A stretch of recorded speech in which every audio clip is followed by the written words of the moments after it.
আজ আমি আবার এসে গেছি, আবার দেখো আরেকটা নতুন রান্না নিয়ে। আজকে মাছ, এখানে কি বড় বড় তোমার মাছ পাওয়া যায়, পমফ্লেট মাছ। পমফ্লেট মাছের ভেতরে পুর ঢুকিয়ে কি করে করছি সেটা দেখো। হ্যাঁ, এই যে গ্যাসে কড়াই বসালাম, এবার দেখো গ্যাসে কড়াই বসিয়ে তেল দিয়ে দিয়েছি।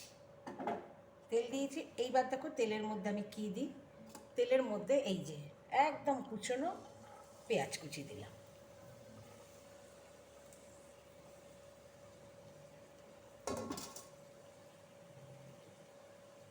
পেঁয়াজ কুচিটা হোক,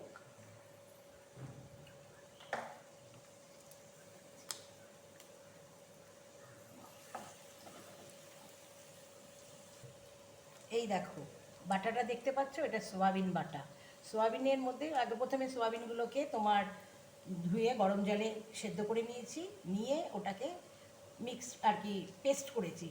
এর মধ্যে দিয়েছি তোমার পেঁয়াজ, রসুন, আদা, লঙ্কা, টমেটো, ব্যাস পেস্ট করে নিয়েছি। এবার এই যে তেলটার মধ্যে কুচুনো পেঁয়াজ ভেজে নিলাম, এর মধ্যে এই পেস্টটা দিয়ে নিচ্ছি। লঙ্কাও আমি মিশিয়ে নিয়েছি, নুন মিশিয়ে নিয়েছি, যাতে পরে আর দিতে না হয়।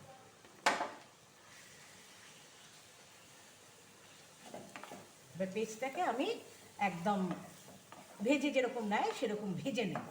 পুর দিতে হবে তো মাছটার মধ্যে, তার জন্য এটাকে ভেজে নিচ্ছি, নাহলে এরকম কাঁচাটা ঠিক ভালো লাগবে না। তার জন্য দেখো এটাকে আমি আবার ভেজে নেবো শুকনো শুকনো করে। দেখো এটা ভাজা হয়ে গেছে, এটার মধ্যে একটুখানি তেঁতুলের অল্প কাজ দিচ্ছি, তাহলে বেশ টকটক ঝাল ঝাল লাগবে পুরটা, এর জন্য এটা দিয়ে নিলাম।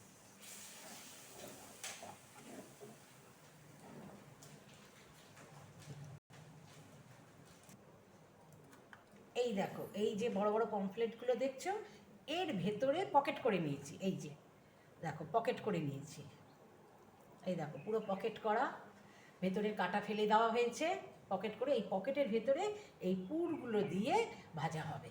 দেখো পুর ভরি, তারপরে তোমাদের দেখাচ্ছি। এই দেখছো মাছটা, ওই যে পুর করেছি পুরটা। এইবার দেখো আমি মাছের পুর ভরছি, পুরটা ভরে তারপরে আমি ওটাকে ফ্রাই করব। এই যে মাছের ভেতরে আমি পুর ভরছি, এইভাবে প্রত্যেকটা মাছের মধ্যে আমি পুর ভরে নিচ্ছি। দেখো মাছটার মধ্যে কেমন পুর ভরেছি, দেখতে পেয়েছো? এরকম করে পকেটের ভেতরে মাছের ভেতর আর কি মাছের পকেটের ভেতরে আমি এইভাবে পুরটা ভরে নিলাম, সোয়াবিনের পুরটা। এইবার আমি কড়াইয়ে তেল দিয়ে ভাজবো। দেখো শক্ত করে বেসন গুলে নিয়েছি। এই বেসন গোলাটা, এই যে মাছের যে কাটা জায়গাটা, পকেটের জায়গাটা, এটার মধ্যে বেসনটা লাগিয়ে নিয়েছি যাতে পুরটা বেরিয়ে না যায়। এইবার আমি গ্যাস জ্বালিয়ে তেল গরম করে মাছগুলো দেবো। তবে মাছগুলো যখন দেবো, এই যে মশলাটা দেখছো, এই মশলাটার মধ্যে মাখিয়ে আমি দেবো, বুঝেছো? তন্দুরি মশলা। এই দেখো গ্যাস জ্বালাচ্ছি, এই যে কড়াইয়ে তেল দিলাম, তেলটা গরম হোক। এই যে কড়াইয়ে তেল দিচ্ছি, তেলটা গরম হোক।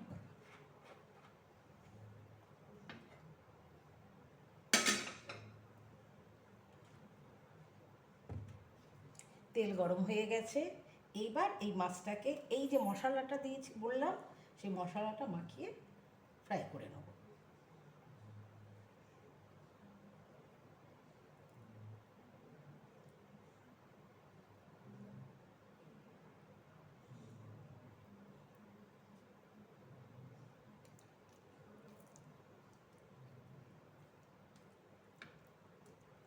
এই দেখো মশলা মাখিয়ে মাছটার মধ্যে এবার দিয়ে দিচ্ছি তেলে,